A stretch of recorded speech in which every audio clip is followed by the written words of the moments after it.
Hallo, herzlich willkommen zur Vorlesung zum digitalen Humanismus. Schön, dass ihr online und offline, nice, wieder da seid. Wir haben heute wieder 2 Vorträge und wir fangen an mit einem neu bewilligten Projekt vom WWTF. Ist das korrekt? In der neuen Runde zum digitalen Humanismus. Also ich bin gespannt, was ihr auch in den nächsten Jahren machen wird. Und wir haben heute eine Uni-Wien-Show, also Redner der Uni Wien. Da freuen wir uns natürlich auch. Und ich möchte gerne Andreas Baumann und Hannes Fellner begrüßen, die über Linguistic Diversity in the Digital Era sprechen werden. Also können gerne den Vortrag auf Englisch machen oder auf Deutsch, je nachdem, wie es für euch besser ist. Wir sprechen 14 Minuten und dann haben wir Zeit für Q&A und dann kommen wir zum zweiten Vortrag. Wir freuen uns. Wir machen es auf Englisch. Thank you. We're happy to be here. So this is about linguistic diversity, so we have to ask the question, what do linguists do? Linguists study language as linguistic systems, and having a linguistic system sets us humans apart from all other species. Studying linguistic system entails how the linguistic system works, for example in the brain, how it changes over time, and how it functions in societal contexts. And of course, in different spheres of the linguistic system, that means sounds, phonology, words, morphology, sentences, syntax, and meaning, semantics, and there are various subfields of these, of course. So what are kind of the things that bring linguistics and digital humanism together? Well, as humaniqueness, language is present in all spheres of our species. And of course, the digital transformation that digital humanism looks at also impacts almost all spheres of our species. The digital transformations has a lot of impact on society, and therefore, for example, also how we use language, for example, in emails or digital media, and so on. But also which language we use in the digital sphere. And this has consequences for how languages changes over time, how language functions in social contexts that are of course now different with the digital transformation, and how linguistic diversity is maintained. So there are many languages from different language families represented in one country. We can look at Austria, but for this example, we looked at South Africa. And in South Africa, we have around 30 languages that are in use, and they're all very different from each other structurally, in what context they're used, phonologically, morphologically, and so on. We can basically measure linguistic diversity by looking on the country level on different countries and say, okay, how many different linguistic varieties, i.e. different languages, are spoken there, and then we arrive at numbers, and we can maybe in the Q&A session talk a little bit more about how then within a country linguistic diversity could be measured, except by saying, well, there are different languages. How did linguistic diversity emerge in the first place? So there are different factors. 3 very important ones are geographic isolation and environmental factors. So basically, if you have natural barriers or disruptive events in the environment, let's say an ice age, they can lead to isolated communities that evolve distinct languages. Socioeconomic and cultural developments, of course, also play a role. So again, let's look at disruptive events. For example, the Neolithic revolution, when populations began to use agriculture, for example. And then migration and contact, so movement and interaction of different speakers community can, of course, also lead to new linguistic diversity. What does this have to do with digitization? Languages not only emerge, they also vanish. And we see that disruptive events not only bring about linguistic diversity, but can also lead to vanishing of linguistic diversity. There is the EGIDS, so the expanded graded intergenerational disruption scale, which basically measures the status of endangerment or development of a language based on whether this language is basically spoken with the next generation or not. If it ceases to be spoken with the next generation, a language dies. Here again, South Africa, because we had it as an example. So here in gray, we basically have languages that are dead because the language was not given to the next generation, and so there are no native speakers of these languages around anymore. And here we have the loss of languages. This is a nice overview over stability of languages in different countries. Basically, the darker it gets, the lower the stability is. And you can imagine why the US is dark blue, because there are a lot of different languages, native languages spoken, but they're all basically critically endangered. And with this, I give over to my colleague. All right, so Hannes has now told you that languages can emerge on the one hand, but they can also vanish. And the question is, which reasons actually are there for languages to vanish? And there is actually a nice empirical study about that by Bromham and colleagues, already a couple of years old, 2021. And what they essentially found was that whenever there is a lot of contact between people, in particular people from economically or militarily unequal populations, then this increases the chance to for a language to vanish. And in particular, what they looked at was several socio-economic, geographic, linguistic, and other factors that were suggested to be associated with a linguistic threat. And those factors that turned out to be most relevant in this regard were the following ones, namely, on the one hand, years of schooling. This might sound a bit paradoxical, because you would think that the more educated people are, the more languages they are going to speak. But as a matter of fact, this is not really the case. And this might have something to do with the lack of multilingual education. Because or let's put it like that, when there is a good schooling system, then this very often also entails that there is one dominant language that sort of pushes away smaller languages. The second factor was the number of endangered languages that are nearby, okay. And the third factor that is actually also quite interesting is the density of roads in a certain region, and more specifically, how easy it is to reach an economically powerful center in a region, like a city, for example. Okay. So now we've seen that contact events can be disruptive when it comes to linguistic diversity, and one such contact event was that of European colonization.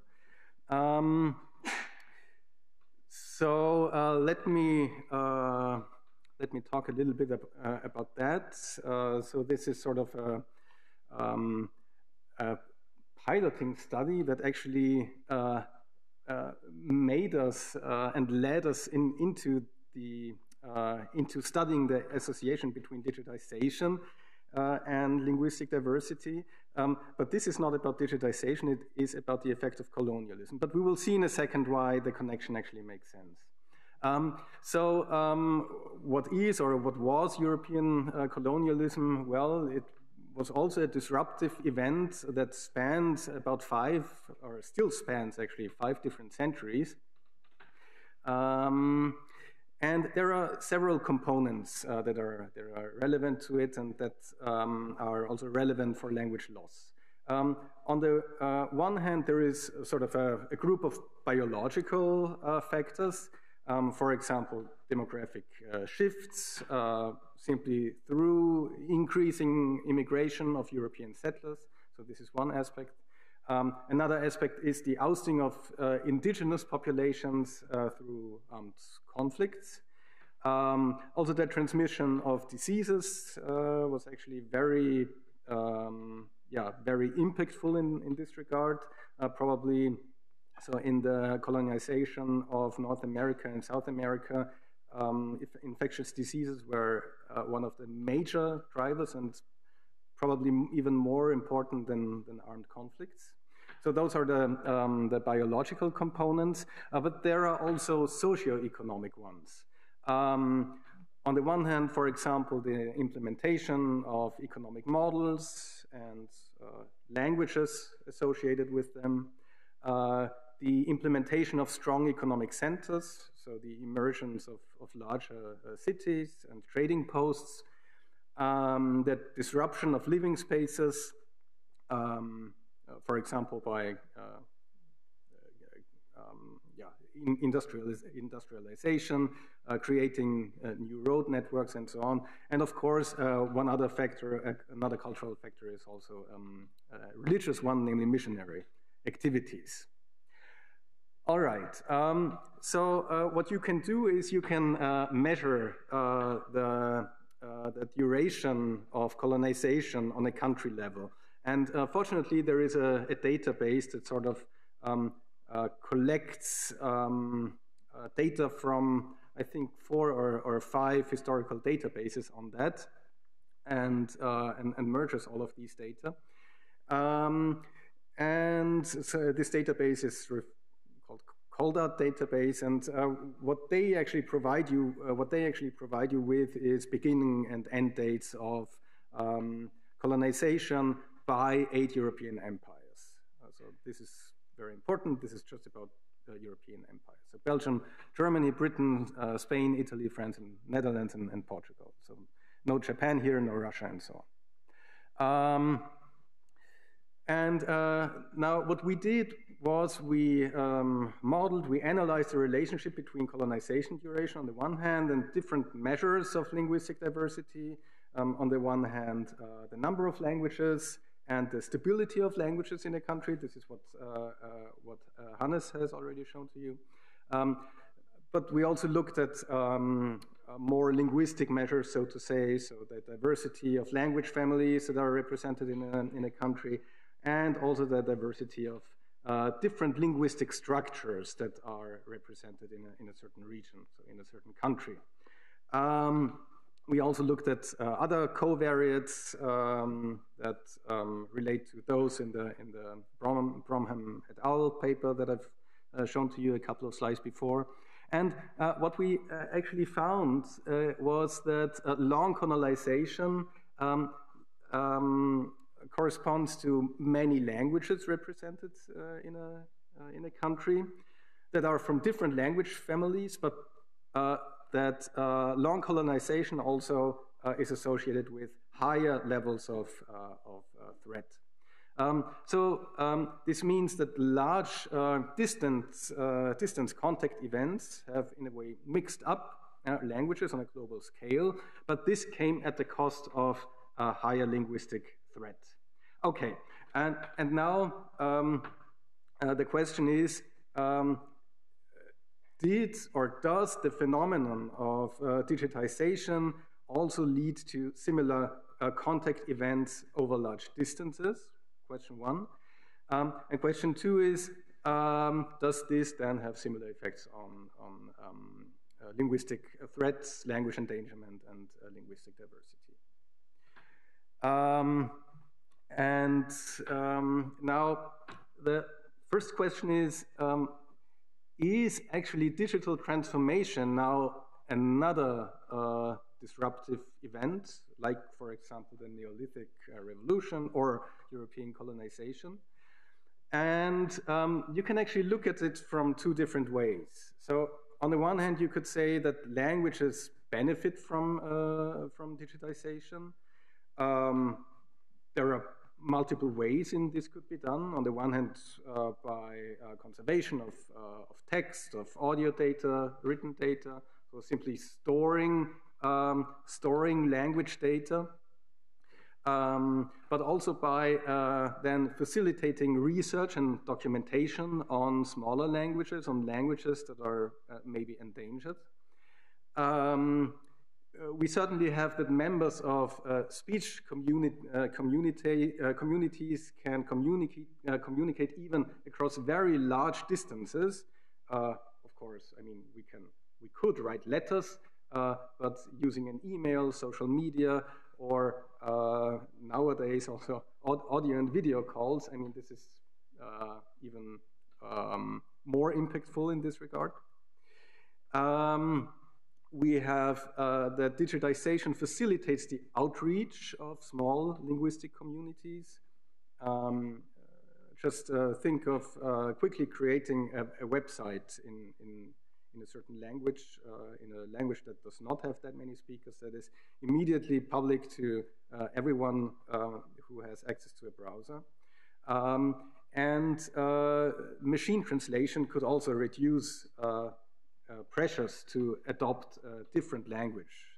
When I say different language, I in particular mean a more dominant language, a lingua franca that is probably used by many people. And there are certainly a lot of other aspects that we do not mention on this slide.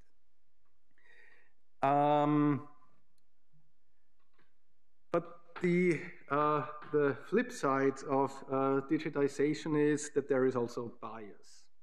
So let me give you one example. I will not, let us now only focus on the English language and on how English is represented in the digital space. For example, we have that 31% of all tweets, so of all postings on Twitter or X, are written in English. So you see on this chart here, so this is almost 1/3, 16% are Japanese, 7% Spanish, then Turkish, Arabic, a couple of undefined, so tweets with an undefined language, so to say.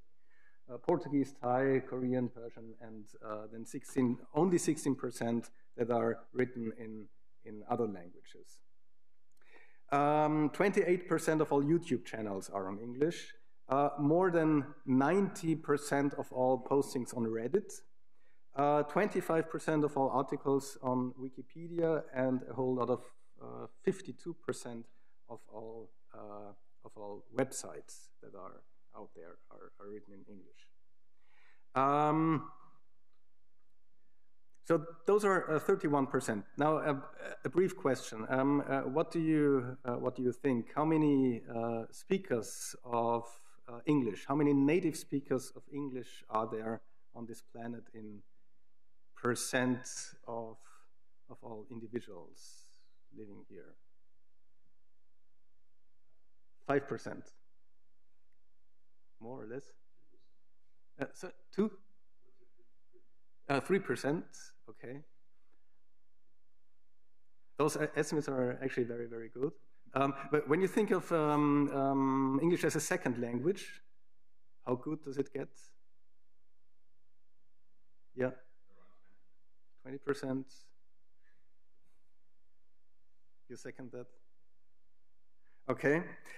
So when you look at the numbers, and those numbers come from the comparative database Ethnologue, you find that actually almost exactly 5% of all people speak English as their first language, so those are native speakers, and about 15 speakers as a second language. So in total, maybe 19% that can communicate confidently in English. Okay, 12% are Mandarin Chinese, Spanish are 6%, Hindi 4%, and so on. And about 2/3 speak actually a different language. Actually, we haven't yet mentioned this. What do you think? How many languages are roughly spoken on this planet? Do you have a good guess? 1,500? More or less? Who says more? More? 2,000? 600? 600? 2,000? Okay, so according to the database Ethnolog, it's about 7,000. This means that if those are the top 10 languages here, then only that the 10 languages actually cover one third of the whole population. Okay, so the point of this is that there is a huge bias and a large discrepancy. Yeah, give me a second, between the digital world and the non-digital world. Yes.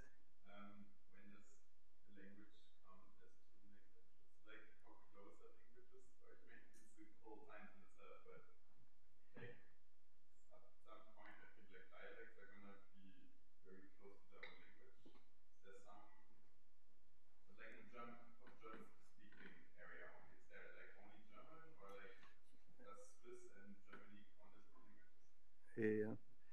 So the question was how you can decide whether two communication systems, let's put it like that, actually represent two different languages, or I don't know, two dialects of one language. I mean, correct me if I'm wrong, but the short answer is it's very hard to tell, and it is not exclusively, certainly not exclusively based on structural and linguistic arguments, but also it's to some extent also based on political factors. Do you want to? And identity, right? So that there are a lot of examples. I mean, this is always troublesome here in Austria, but I would say Austrian is its own language, right? But of course it belongs to the German dialect area. But anyway, it's more complicated. So that's why we usually like to talk about linguistic varieties, because then we don't have to make a decision whether a thing is a dialect or a language. All right, so now we do have this potential effect of digitization on linguistic diversity, and as we said earlier already, since October actually, we have this WWTF funded project, Disentangling Effects of Digitization on Linguistic Diversity. So we've actually just started, so we cannot tell you what will come out in the end. We just do not know. But we do have a plan. And the plan is, first of all, to measure, on the one hand, the correlation between measures of digitization and, on the other hand, measures of linguistic diversity. Second, comparing linguistic diversity in the digital and the non-digital space against each other. We can maybe afterwards, if we have time, talk a little bit more about how we want to do this. And we also want to identify the motivation for language choice in linguistic digital interactions. And in particular, what we want to do is we want to raise awareness for linguistic diversity and the role, the potential role that this digitization plays here. Yeah, and with this, I again hand over to Hannes. Thank you. So superficially, of course, it might sound and look advantageous to only have a few communication systems and only have a few languages. But languages are not only communication systems, right? So to go back to what linguists do, they also have interesting structures, and these structures inform us in the end also about human condition and maybe differences in cognitive in the cognitive sphere. Language, of course, have a social function. They help to what we just said about dialects and languages, to shape a group's identity. And they're also, every linguistic variety, every language, even spoken by only one person, is a treasure trove of cultural knowledge and heritage, of course.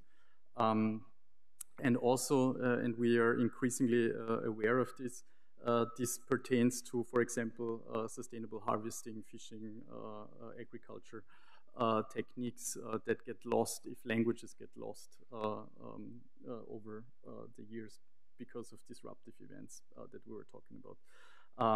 But this also includes medical knowledge and so on.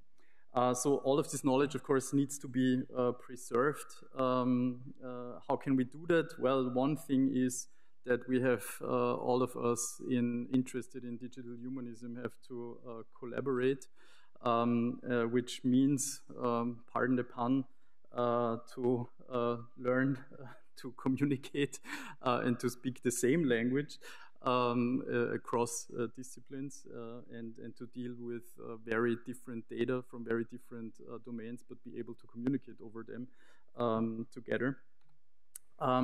And how can we do that? Well, I think one of the things in the Digital Humanism Manifesto is to shape technologies in accordance with human values and needs instead of allowing technologies to shape humans. Well, how? For example, by promoting linguistic diversity through inclusivity in the digital sphere, which is one of the hallmarks of the manifesto.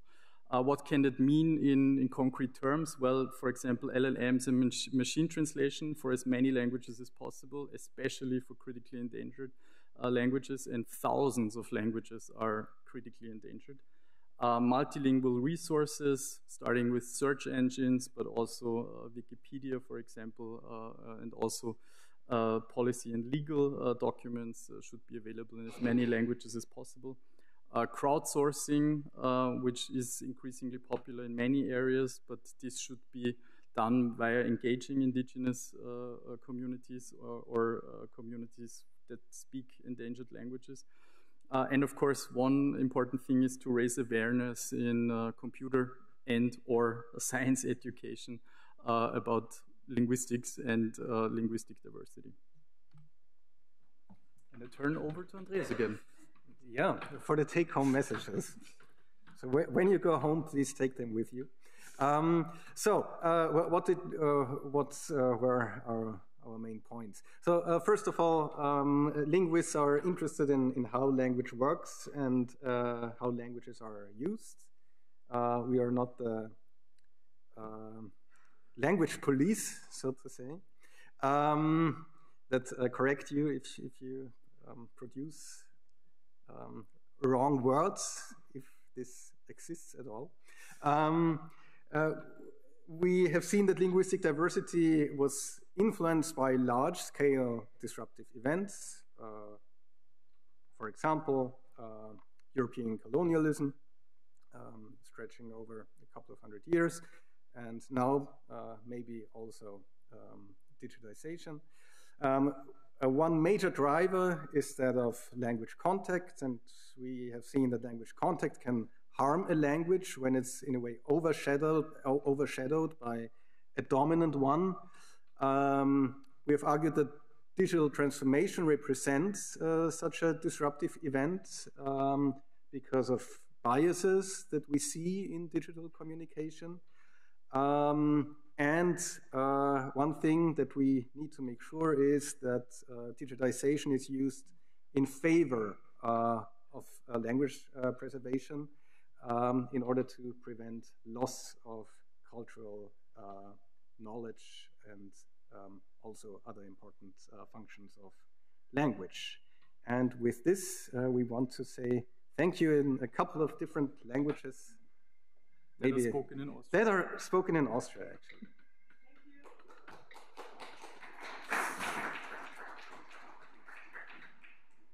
So now we have time for questions.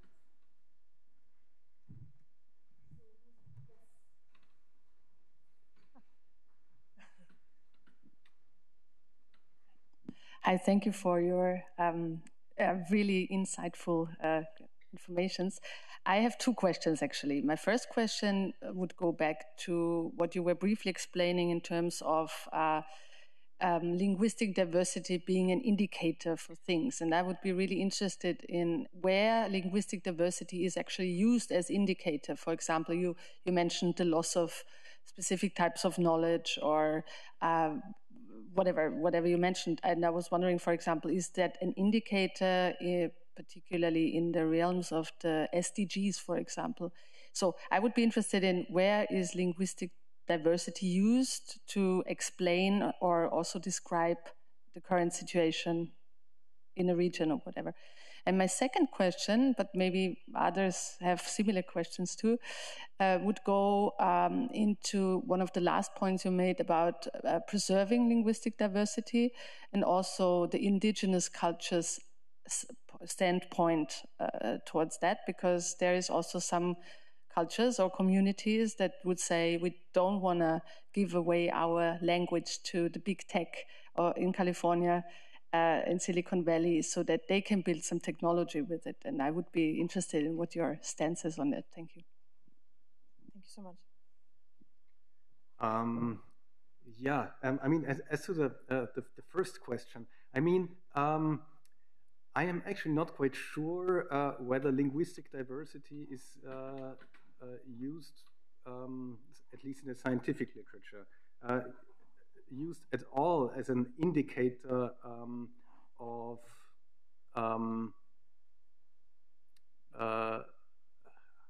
I mean, it is used as an indicator of cultural richness because, I mean, language evidently belongs to culture.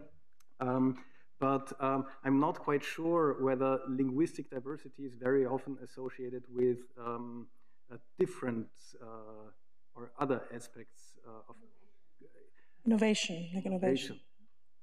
I mean, the SDGs actually have linguistic and cultural diversity as a block. Yeah. But I think Andreas is perfectly right that in the academic literature you usually don't find it as a driver of anything like innovation as far as we are aware now. Yeah. But we of course we read all the linguistic diversity literature over the last 20 years, but so nothing comes to mind right now, which does not mean that it doesn't exist, but nothing comes to mind right now. And maybe I can follow up on your second question. I mean, how indigenous communities basically try to engage with big tech is their thing, but I think we see the digital humanism project also of trying to get big tech less big and down, basically. If you look at the 10 biggest big tech companies, they're all run, regardless of how many different speakers of different languages they might employ, they all run in English and they all force English in a way upon us all. So I think part of the solution of any digital humanist solution is to break these monopolies. But to come to the indigenous people have to decide by themselves. But there are a lot of initiatives. So one of our components of the project will actually be in Quebec, and Quebec has a very vivid community of native people in computer science working on things like LLMs and encyclopedias and language preservation via digital means.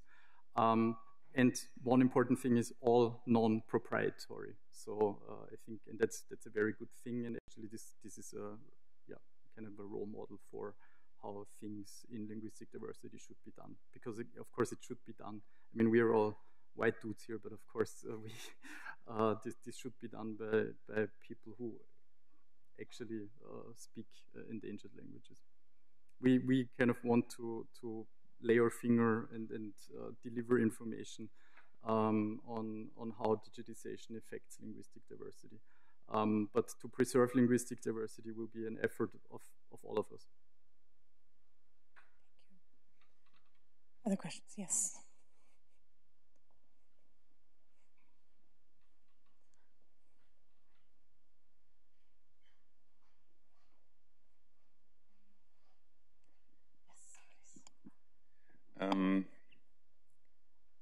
I feel like it's a very broad question, but I think this project or these kind of projects have the potential to figure out if English is even the best language for LMMs.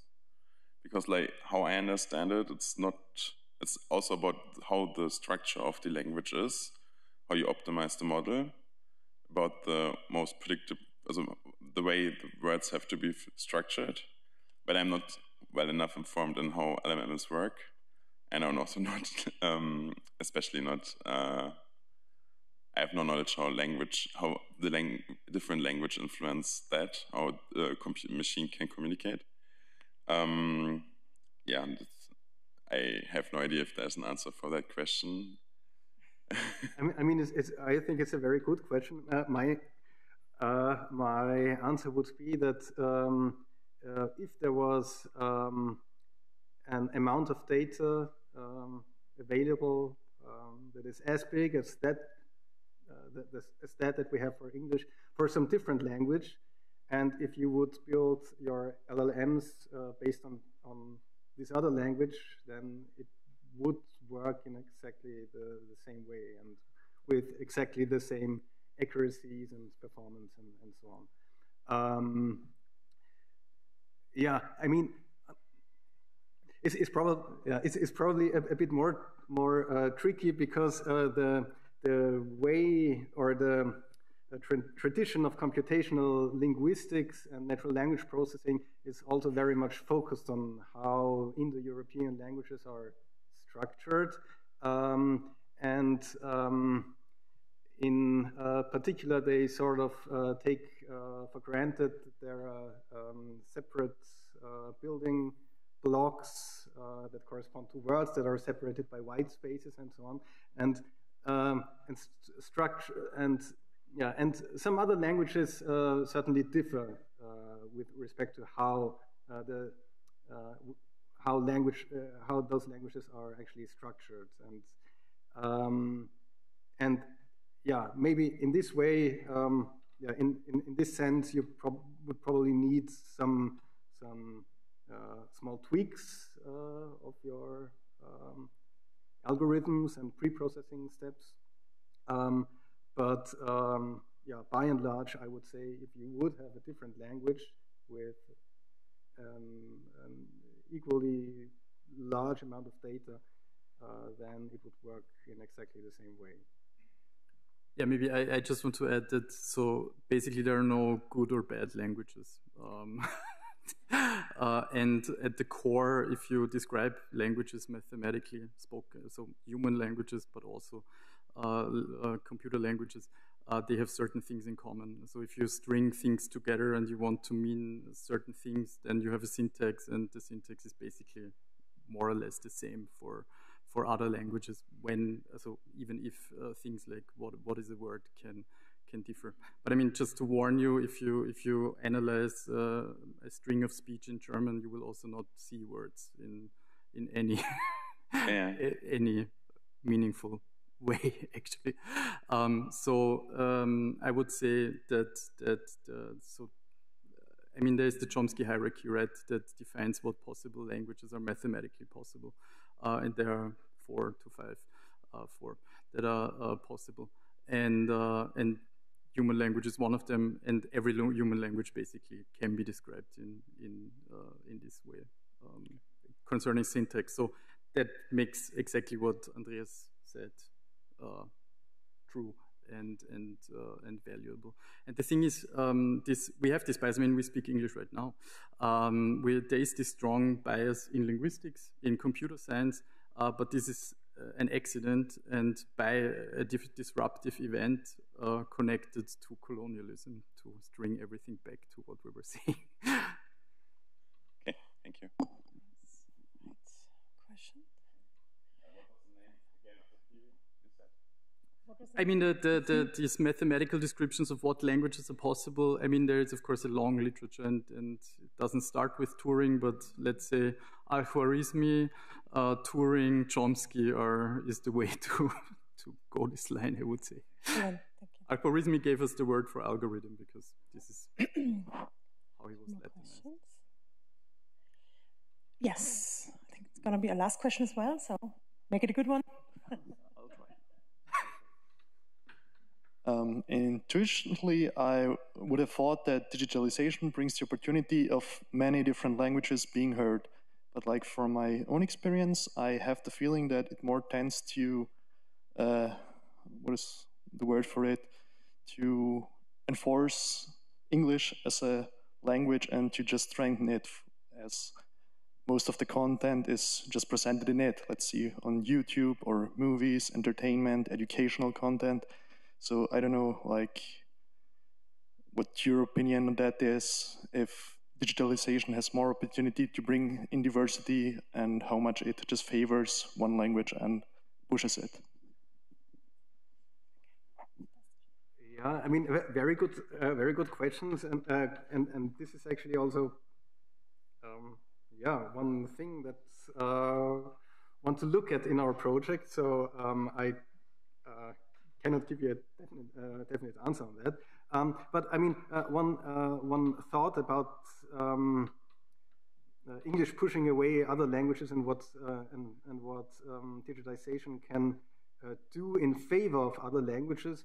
To give you an example, when you, so like 10 years ago or so, when you would have posted a review on TripAdvisor, you would have probably written that in English to reach a bigger audience.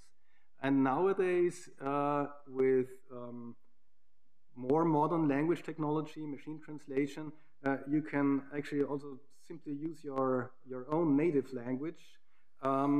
It will, and the posting, the review will be translated into English. But for everyone who uses TripAdvisor or any other review platform, there will be actually both versions available. So in this way, at least I think that digitization provides a tool for supporting people to use their own native language rather than English. I mean, this is one example. There are probably a couple of other ones as well, but I mean, you're certainly right. I mean, there is a very strong bias of using English, and not everyone uses machine translation tools before, I don't know, posting something online into a user forum or in WhatsApp or whatever. I might add something, a very general thought, right? I mean, technology in a way is neutral, but also is not neutral. Kind of destroying the atom to produce a lot of energy could be a great thing unless you use it in a bomb, right?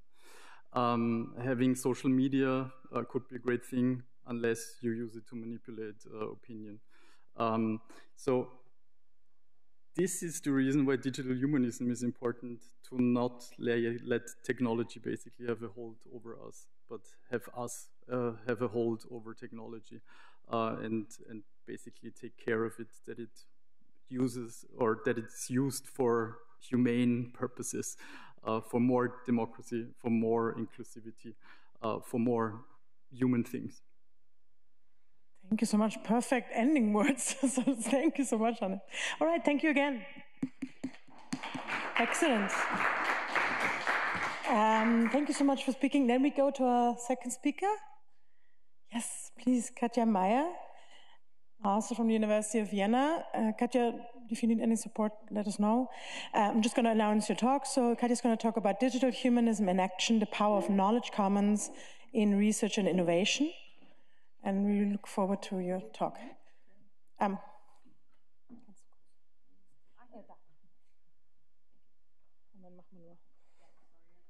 No worries.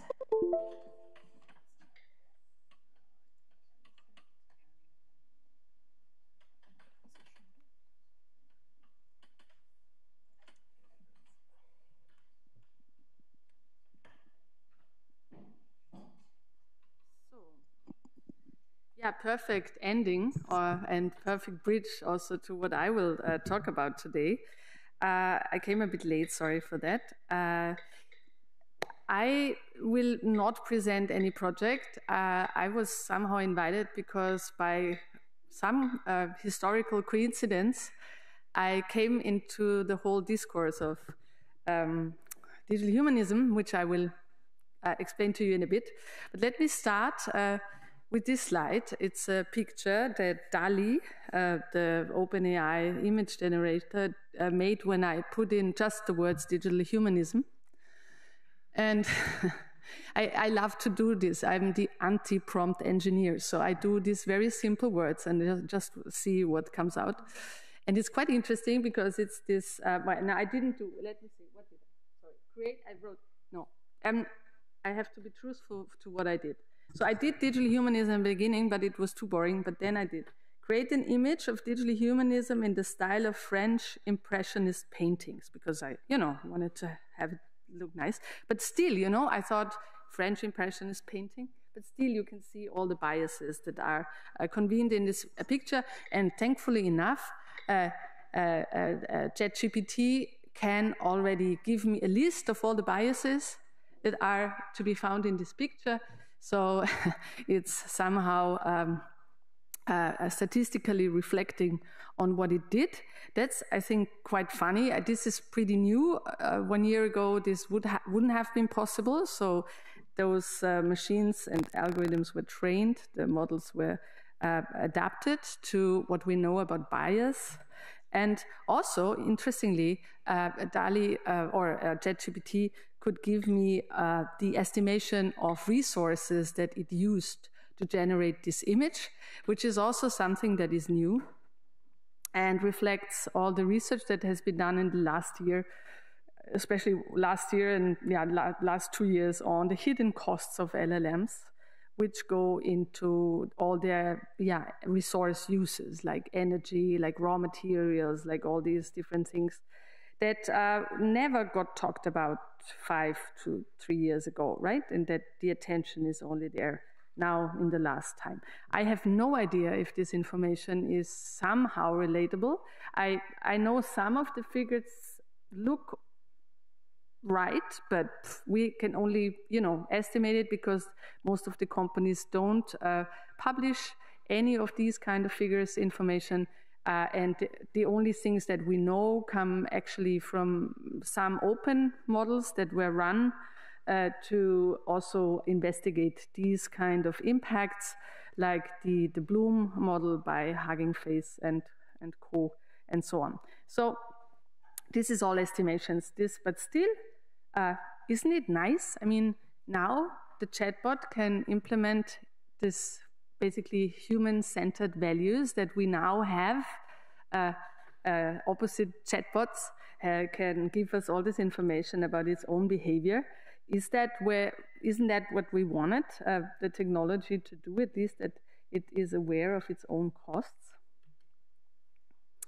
So this was just the intro to maybe illustrate a bit from where I speak, my own standpoint here, and also where I want to then continue afterwards. Because for me, coming to digital humanism was, as I said, a bit confusing at that day, because my background, if you like, is in feminist epistemology. For those of you who are not familiar with the term, it's especially looking at how technologies or knowledge creation is not neutral and how all of these things are frozen paths of many political decisions, has a lot to do with power, with institutions, and with different interests and standpoints. And my field that I come from is called Science and Technology Studies, STS. We have a nice department here at the university. I see some familiar faces here in the room.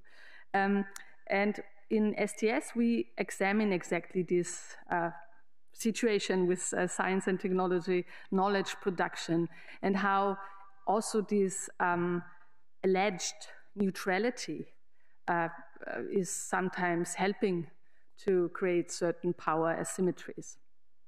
So basically, where I come from, I would somehow it sounds very silly, but I would describe myself rather as a post-digital, post-humanist, right? Because I don't know if you are familiar with the term post-digital. It's already old by now. It was like 15 years ago or 10 years ago. It was big when people said we cannot divide the world into digital and non-digital or digital and analog anymore. Everything is so entangled. It can't be separated. We have to look at it together, especially also when researching social media and then trying to understand behavior online, offline, and all these things. You know, maybe the term, one of my favorite terms, I also did some social media research back in the days, was context collapse, you know, when all our different contexts of our lives collapsed into this one kind of sphere where everything, where all the boundaries that there were before in our lives, like living with a family, going to school, doing some sports, you know, all our interests, they somehow come together and created some new constellations and relationships. So from there, I've always considered myself being more a post-digital thinker and also academic. And then post-humanism, why post-humanism? That is even older than the post-digital. I put some pictures here. I mean, there is a famous book by Donna Haraway, The Cyborg Manifesto, from 1986, actually. That's really old by now. But also Catherine Hale's. I just see that you cannot read the... somehow they got lost, all the references to the books. I think Catherine Hale's books is from the early 90s, How We Became Post-Human, and then Rosi Braidotti, the Post-Human. I mean, these are all books that try to de-center this Anthropocene again, right? That try to show us how we have to think about animals, the environment, raw materials, the universe, right? And not just think about humans all the time, because the humans are destroying their living environment, and we should start, you know, taking other perspectives too, so that we have an outside look on what we are doing to this planet.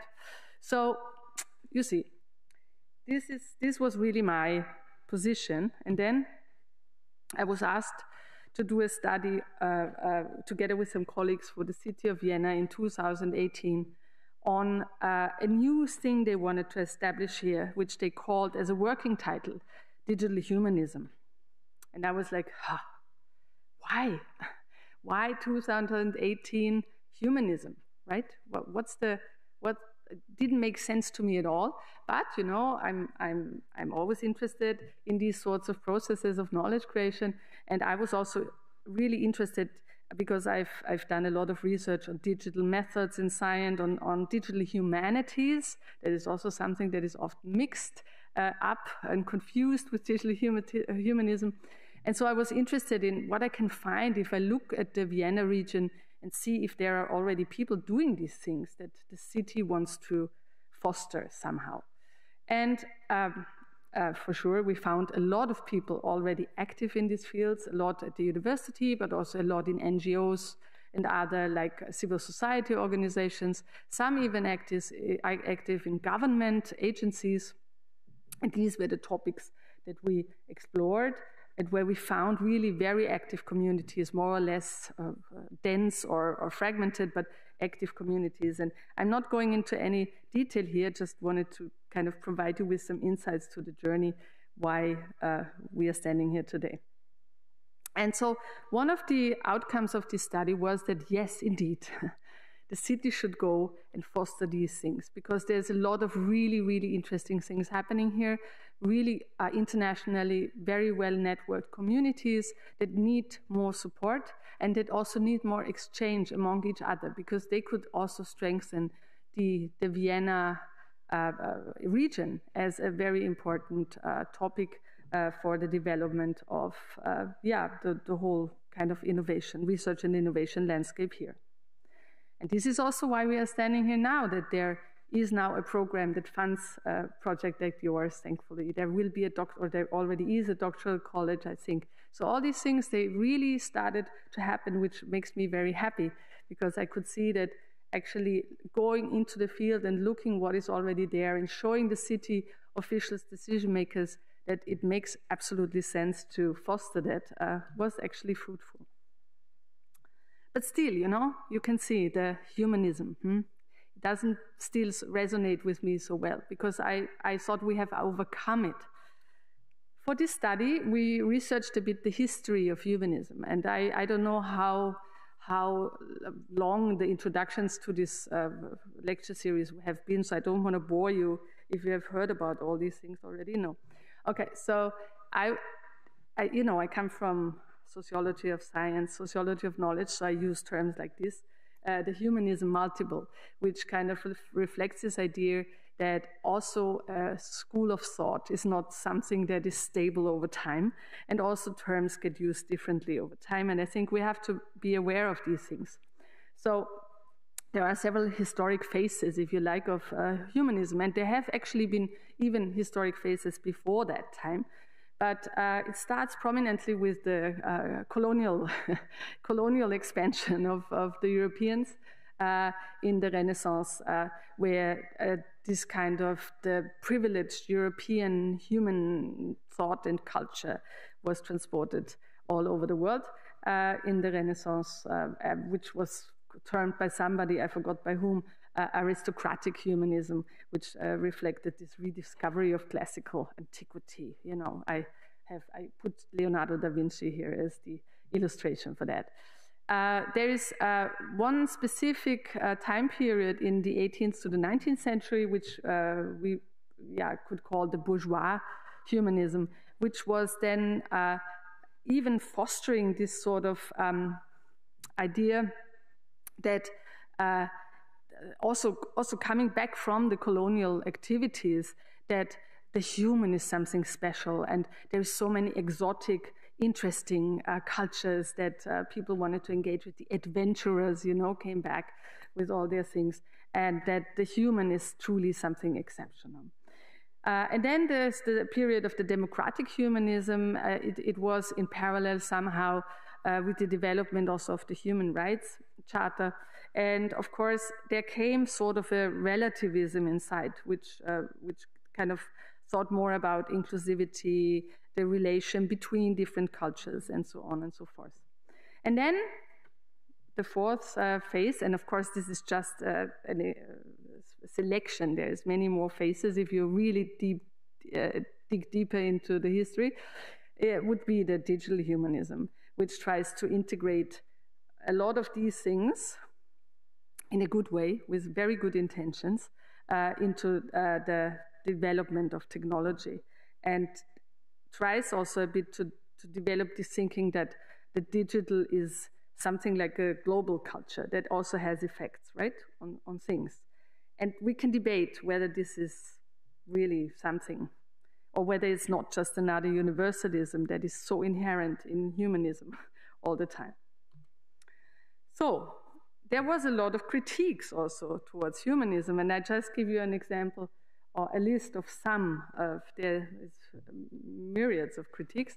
The most prominent ones, of course, Marxists that say this whole humanism neglects any sort of material condition and class struggle. Then a very long tradition of an anti-enlightenment critique, very long tradition, but culminating in the critique of think about Friedrich Nietzsche or people like that, which criticizes this idea of rationalism. By the way, also the Frankfurt School, critical theory, you know, these people who were really challenging these things of that there can be something like a universalist theory. Then, of course, feminism, I don't think I have to point this out. And then, of course, post-colonial critique, a lot of that. They're very substantial, very important, also to where we stand today with digital humanism.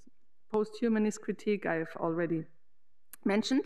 But interestingly, there was also something what we could call the technocratic critique, which is actually coming from two interesting sides. So you have, on the one side, you have the technocrats that really believe in techno-solutionism and think that technology can change the world to a better place. And, you know, these images that people don't have to work anymore and the robots will do the jobs and all these things. And on the other hand, you have those people who do want to keep the agency always with the humans and don't see it delegated, or that we at least use the term agency in connection to machines or robots. So that's what I kind of subsumed under technocratic critique.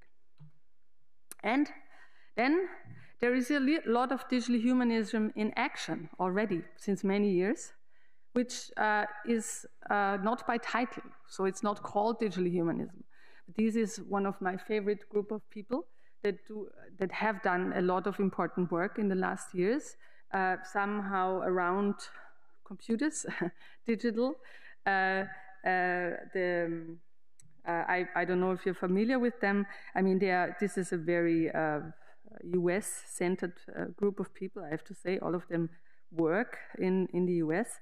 And I just give you the names. This is Timnit Gebru, who worked at Google, Ruman Chaudhry, who led the AI ethics team at Twitter when it was still Twitter, Safia Noble, who wrote the book about search engines, Seta Pena Gadaren, who is an advocate for digital rights, and last but not least, Joy Bulamwini, who some of you might know from this wonderful movie or documentary on bias in face recognition, Coded Gaze. What's the name of the movie? I forgot. It's great. You can watch it. You should definitely see it. It's amazing how a small group of people, by finding out that face recognition systems that also the police uses in stations or at crossings across America was so biased that it wouldn't really recognize in the right way darker skin, for example, faces in darker skin. And they did, with their initiative, they really tried hard, but they managed and succeeded in changing the politics. So, after all this, I learned that, and from also my other professional activities, I was aware that what we have to do is we have to work with terms that work. So if there is digital humanism, even if I'm a post-digital, post-humanist, I have to take this term and put it into action. Because what I learned is, of course, that in the field of computer science, especially in the academic field of computer science, informatic, the people were very happy with the term because they had just established over the last 20, 30 years, really the field of human-centered computing, kind of trying to push in more this human value side of things. And of course, they didn't come from all this like social science, humanities critique that I have to carry in my backpack all the time about humanism. And so I thought maybe it is indeed a very good point to use this point in time, to use this term digital humanism as something that can bring also together the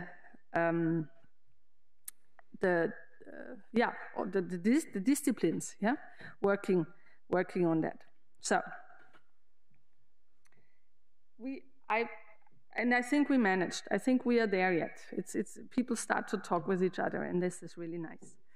And why I think this is important, because in my own work and also my research, I have been advocating open knowledge production, open science, the knowledge commons over the last years.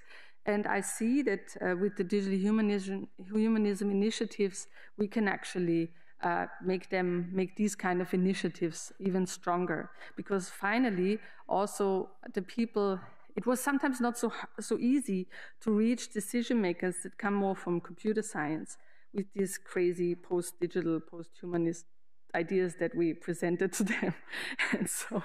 and so now there was a point in time when it was actually possible.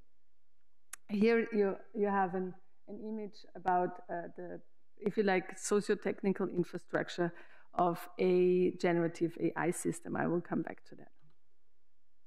So what are the knowledge commons? The knowledge commons are any intentionally shared resources of information, data, and knowledge that are accessible to all, mostly over the internet, allowing collective use, contribution, and management. But we also have to know that these resources are often curated, maintained, and governed by communities. This was also why I was interested in how some indigenous communities actually curate and govern their language resources, for example. And the most famous ones, just to illustrate it for you, is of course Wikipedia. You know, Wikipedia has benefits, but it also comes with a lot of challenges. But still, I would consider it one of the greatest projects we have in terms of knowledge at the moment, even though we fight about it all the time, and there's only, I don't know how many % non-male, non-English speakers engaged in it, but still, you know, I mean, just we are working on it. And also it's a very powerful political tool, of course. Some of you might have experienced it yourself. It's forbidden in some countries, it's censored in some countries, and so on and so forth. A Human Genome Project, also a very famous example of actually maybe the most successful science commons example that there is. When I was studying, it was in the 1990s, the big discussion was on whether the human genome can be patented. And even though we hoped that this would not be the case, all the signs were standing into the direction of patent. And suddenly, this project and also all the political things that went around this project changed this whole mindset, and also the industry mindset at that time. And in 2000, even, I think it started in 1993 and should go to 2003, the project, and I think they had it all decoded in 2000 already. And it became open source knowledge, yeah? The human genome became open source knowledge, and a multi-billion, trillion biotech industry could build on this, and a lot of medicines that we have now. So it's actually also was a big driver of innovation. And then, of course, another famous example, which is more technical, is the Apache web server, without which there would be no internet whatsoever. You know, that is the backbone, one of the backbone technologies of the internet. For those of you not familiar with open science, I would like to introduce that to you briefly too, and then I move on. So these are all the different elements of open science. Most famous, of course, open access to publications, also a business model by now, but then also open access to data, and of course, open source. And then we have open infrastructures, which we come back to in a bit. The others are also very important, but I will not cover it later, so I just leave it there for you, and I will share the slides anyway. So. And I now come to this example of generative AI. Generative AI is a wonderful example, not only because everybody talks about it right now and you get the attention also of policymakers, but also because it's the really brilliant place to show how important openness is. Because without open source and some open science elements, there would be no generative AI today. Yeah, this wouldn't be possible. Because as I said, knowledge commons are the intentionally shared resources. And of course, we all know that what we have now with generative AI is also largely based on illegally scraping unintentionally shared knowledge resources. But still, the elements of open source and open science are the backbone and the foundational basis of what we have today as generative AI. And so, you know, maybe those of you who are more in the technical sphere, they know that TensorFlow and PyTorch, for example, are the most important, and also some other transformer architectures are the most important open source elements now. And then, of course, you have all these platforms where people can share code and data and also collaborate, but also evaluate, like Hugging Face, for example, right? And then, and you have, by the way, and on Kaggle and these platforms, you also have horribly bad quality data sets. So it's not, I'm not saying that that openness is immediately guaranteeing quality, but at least it's guaranteeing some insights.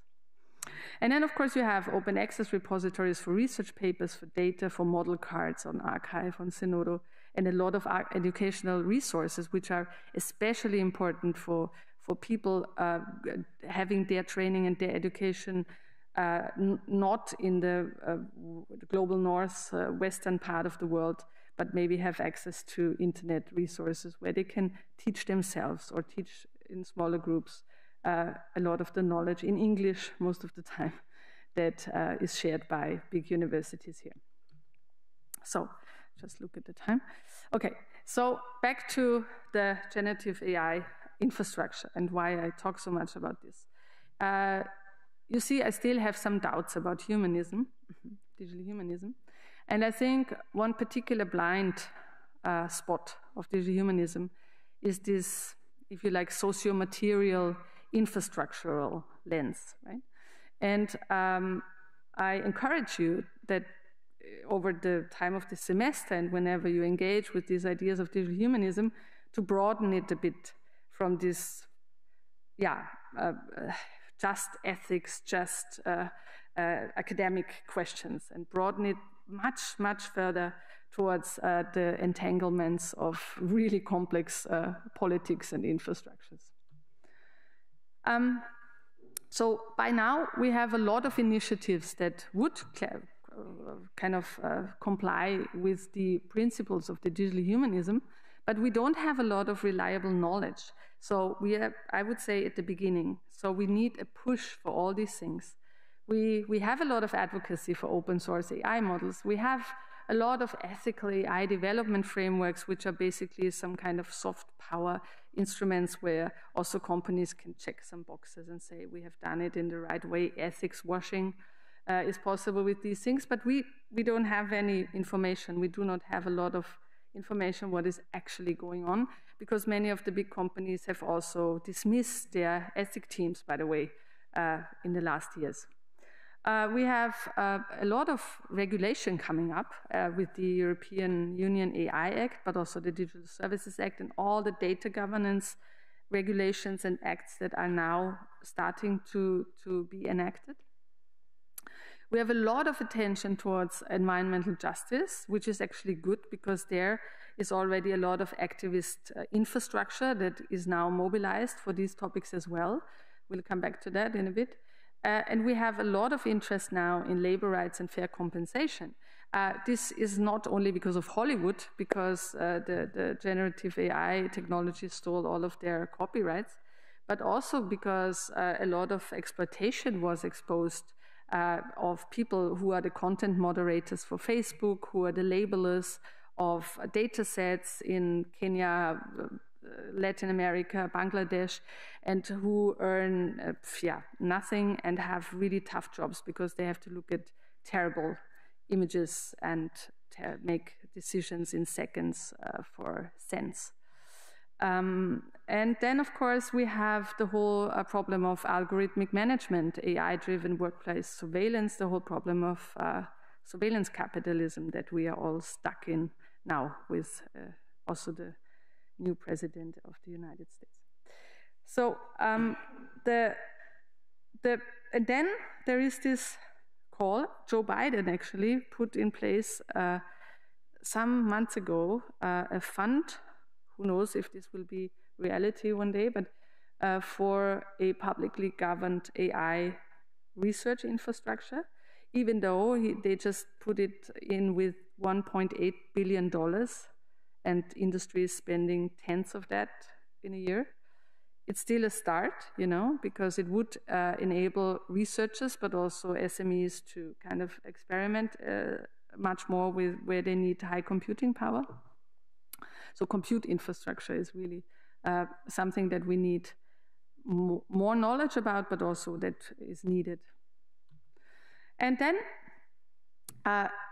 people started to understand, a lot of them are activists, of course, that actually it's the infrastructures where a lot of opportunities for interventions are possible. And so what is an infrastructure, if you like, in that regard? It's not, I like that. So yeah, I was in the Netherlands in April, where farmers with their tractors were demonstrating and kind of closing all the highways and streets where I was. And I was thinking they were again protesting the new environmental law regulation. But then I learned from my colleagues, no, they were protesting the new data center that was going to build on the newly acquired land, which they built the land from the sea. And then comes, I think it was Microsoft in that case, and Microsoft will get the land and build a huge data center there.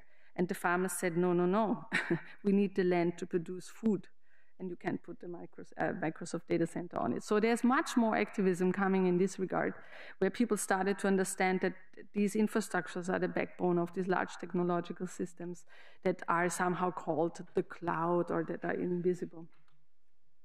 So I would like to have digital humanism have a better, if you like, infrastructural lens. And I want digital humanism to focus more on this idea of AI knowledge commons. And in universities, I think we are in a privileged place where we can think about those things and where we should also curate and nurture these kind of things, because especially in times where politics can get more and more extreme, the more resources we have on languages, on many other things, the more knowledge resources we have, the better we are off when things get extreme. And so what are AI knowledge commons? I think with the topic of language, it's already very clear that there are actually beautiful infrastructures also for research, European-wide infrastructures on language technologies, and so on. But we need much more open data sets. We need model repositories. As I said, we need compute infrastructure. But we also need educational resources on these things, also critical ones, not just engineering ones. And then we need much more cultural resources that are community-driven, which is something that is called public AI sometimes, or AI, participatory AI, where people build together these systems and there's feedback loops, and the community people can be engaged in these processes. And then, of course, we have these new types of collaborative research networks and projects that are very interdisciplinary, but also somehow not only research, but also somehow acting in an more activist way. And there we need to learn much more from what happened in social media over the last years, especially because the problems are very similar. Because when I was in social media research, we never got access. We always had to kind of get our access some ways that were not according to the terms and conditions of the companies. We had problems sharing this kind of data, comparing it, because, I don't want to go into details here. And right now we are facing, in social media research, we are facing a total loss of access to data in many regards, because not only there is no more Twitter, it also became really expensive. And even research centers that were kind of the guardians of social media research resources, like the Stanford one recently collapsed under political pressure, by the way. But then we have beautiful examples of initiatives that try now to do it in a very, let's say, robust way, like this, what is called a data collaboratory. So this is an initiative, and it's just started, where people come together that under the Digital Services Act have requested access to data at the very large platforms. And there they put in their experiences, first of all, with data access. What did they get? How did the companies respond? And also, how was the whole protocols and processes going on? And then in the end, they will also learn a lot about the data that they can then share for research purposes. So I'm finished now. I just give you as my last slide some things also to take away with. I want digital humanism in action to be deepening the understanding of the intricate social and technical entanglements of infrastructures, of the digital, which means that it's always socio-technical, and also the complex ways in which knowledge and agency are kind of distributed across them, but not always think about the technical and the social as something separate. It can't be separated that way anymore. I want digital humanism to still defend openness, even if it's hard and it's getting harder all the time with generative AI scraping all of our data and everything. But defending it especially in times of extremist politics, because openness is always the things authoritarian regimes fear most, and that helps a lot in acts of resistance. Then I want digital humanism to support open science, but also for critical inquiry, because sometimes with open science we think we just have to make the science open. No, no, no. We have to make other things open so that science can actually look into it. And we should not forget this side of open science. And last but not least, I want digital humanism to support building infrastructures for an inclusive knowledge commons. And that's it from me. Thank you very much. Questions?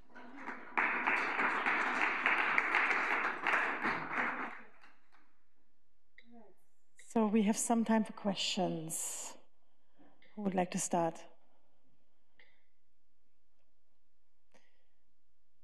No? Be shy. Thorsten? You look like you have one. It's coming, okay. Then, yeah, of course, yes, please. Then I will start. This relates to what you said about culture and technology being so entangled, and that you can actually not separate them anymore. My question is motivated by the fact that I and actually also Hannes, we are linguists, and we work on language, and we analyze language as how it is produced. Okay, and now the thing is, and one concern in linguistics is that with generative AI and those technologies, sort of the language data that we see is in a way contaminated. My question to you now is: so what would you say? I mean, is this concern actually valid from your point of view, or does it make any sense at all to try to differentiate between language or other cultural artifacts that are produced by human beings or by some model or so? Should we try to tease those things apart, or is this sort of in vain? So what's your opinion on that? As a social scientist, I would say it's hard to disentangle those things. Like, it's language, as you said yourself, in your presentation, it's not something that you can look at separate from culture, right? I mean, it always has to do with the roads that were built. It has to do with so many other things and I'm really appreciating this point of view, because it's I would say it's a very broad, very holistic view that you have on language, which was not always the case as far as I know from the history of linguistics. But the interesting thing, I think now, also from the lens of generative AI, which is a very techno-solutionist lens that wants to scrape everything and then, do something nice also. Of course, not only bad things, but also nice things with it. Think about all this, even on WhatsApp, you can now type in, and while you type in, it's translating it into 100 languages that you want. So it's amazing what has happened here.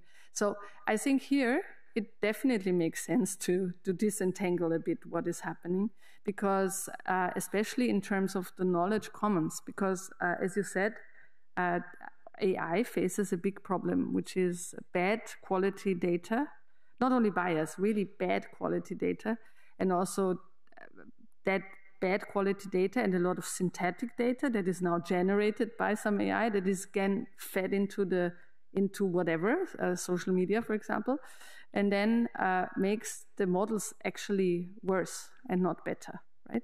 Because they are trained on bad quality data. And so the hunger of AI companies right now is to get high quality data, which they get in making partnerships or buying stuff from publishers, for example. The publishers that we gave our rights away when we published our scientific stuff with them, right? So they are like Taylor and Francis just sold for 10 million euros, which is actually not a lot, I would say. They're cataloged to Anthropic, or I forgot even OpenAI, I think. so that they can train their AI on high quality data that they bought and not kind of stole from somewhere. So we will see this quite a lot. And I think what is now really important is politics, because now is the time where the Wild West, or this big social unregulated experiment that these companies did in the last years, has to be over, and where they have to make deals with high quality data providers, or engage more in participatory data collaboratories or things like that, where they start building their infrastructures together with us or with the creators. Yeah? And I think this is a quite interesting opportunity right now, that the big companies are starting to understand this. And the nice thing about it is that, for example, Meta just announced that their next model will be the best open model. It's not open source by the definition, but whatever. So it will be the best next open model. This is not what will be important in the next steps, I think, also with stricter regulation.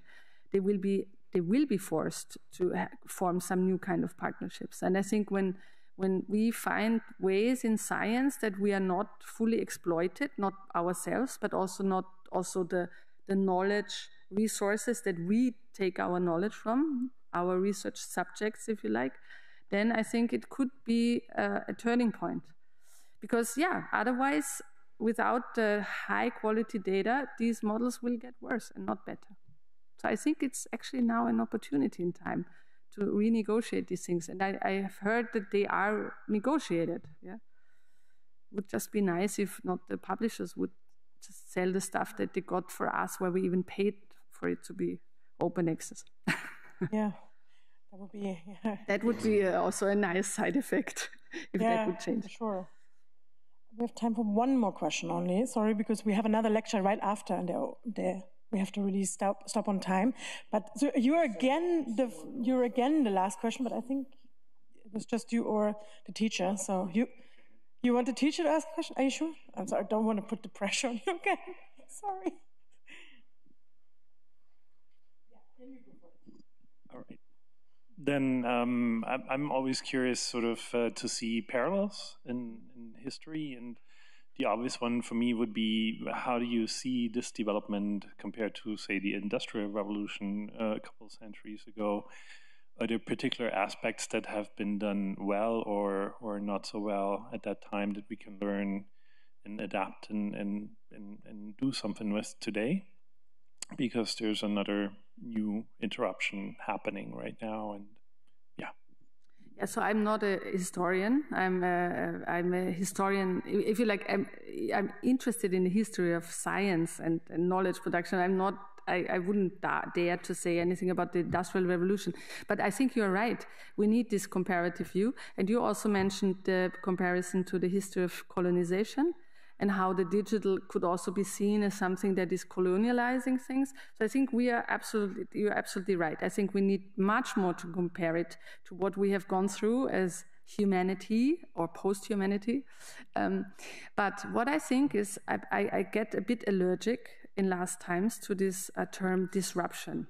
Because if you talk to children, for example, right now, for them, these chatbots, whatever, they are just one part of this, digital transformation. They don't feel it's a disruption. We old people, we see this as a disruption. Sorry to say that. I am, as an old person, I see this as a disruption because I've seen it's like my fourth wave of AI, right?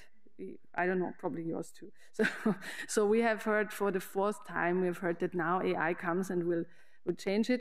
And then we are like, okay, now is the disruption. Finally, it's there. Oh, generative AI. Oh my God, it's sentient. But then what we see is, and I think it's much more important than talk about disruption. Actually, it comes with a lot of dangers.